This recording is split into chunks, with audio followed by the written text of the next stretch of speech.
tahimik na guro, tahimik pero pagod. Hindi halata ang lungkot sa bawat ngiti, ang bigat sa likod ng mga aralin. Ilang taong ding mas inuna ang kapakanan ng mga mag-aral kaysa sariling anak.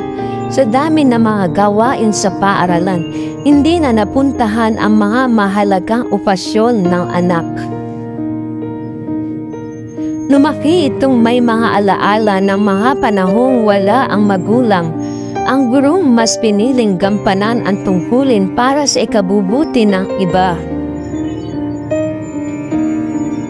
Sa mga taon ng pagtuturo, may mga isyong sumulpot, mga isyong minsan ay hindi patas at tila kinalimutan ang lahat ng mabubuting bagay na naibigay.